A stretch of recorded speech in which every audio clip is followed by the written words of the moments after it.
Diyeta qilgan bemorlarning 90% yana semirib ketadi. Bu iroda masalasi emas. Asosiy sabab bu 3 ta gormon. Birinchisi grelin gormoni, bu ochlikni boshqaradigan gormon.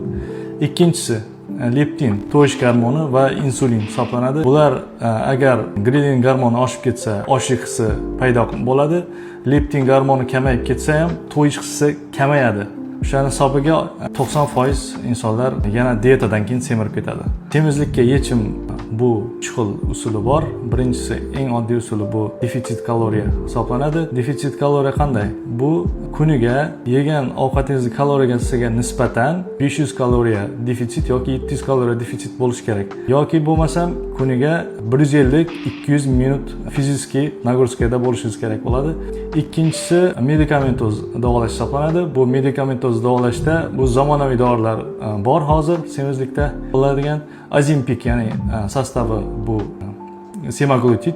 Bu haftada bir marta inyeksiya qilinadi. Semizlikning og'ir darajalarida operatsiya yo'li bilan davolanadi. Davo muolajalari og'ir darajadagi bemorlarga hozir bizning klinikamizda juda yaxshi yo'lga qo'yilgan. Bemorlarimiz juda og'ir ahvolda kelib va juda yaxshi natijalarga erishib turibdilar.